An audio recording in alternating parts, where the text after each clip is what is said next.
أعوذ بالله من الشيطان الرجيم بسم الله الرحمن الرحيم. Bagi wanita, tempat yang paling utama untuk sholat berjamaah bagi wanita adalah rumah. Atau di musola khusus, ini masalah kehormatan wanita. Di musola yang khusus, memang dibuat untuk wanita, tidak ada hiruk pikuk kaum pria di situ. Disebutkan dalam hadis yang diriwayatkan oleh Sayyidat Aisyah radhiyallahu ta'ala anha, beliau bercerita, law anna Rasulullah sallallahu alaihi wasallam ra'a, kalau seandainya baginda Nabi itu melihat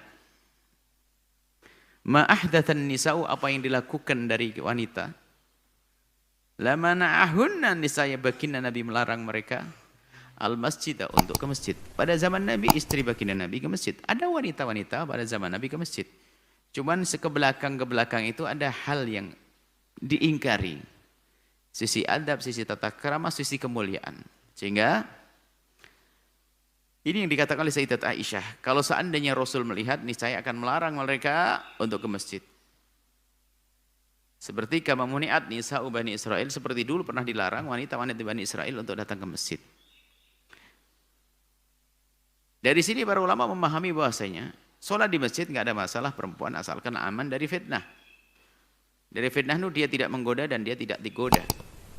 Dia tidak menggoda, tidak tergoda. Dandannya pun tidak boleh dandanan yang bikin orang pusing. Kemudian di masjid pun ada jaminan keamanan mereka, terhormat wanita di sana. Misalnya masjid sangat kecil sekali, banyak kaum pria, nggak perlu. Di rumah saja. Jadi harus ngerti makna kehormatan di sini. Nah, kemudian juga kalau masjidnya memang semula, ini kami jelaskan bahwasanya bisa dibalik nanti hukumnya ini.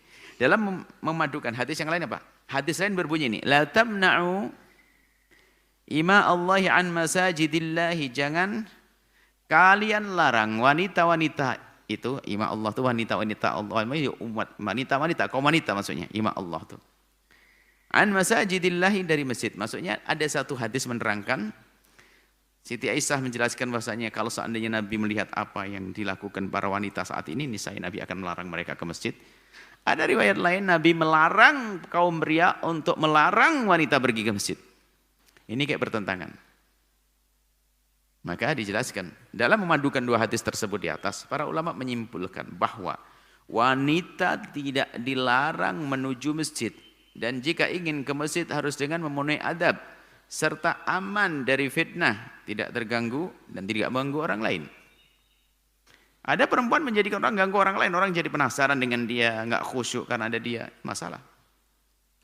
Tapi jika di rumahnya tidak layak untuk beribadah, karena adanya hal-hal yang melalaikan seperti tayangan televisi yang tidak mendidik, atau banyak laki-laki yang bukan mahram yang kadang tidak diperhatikan oleh keluarganya, seperti saudara sepupu, terlebih di rumah yang sempit, maka sholat di masjid dengan syarat aman dan fitnah itu lebih bagus.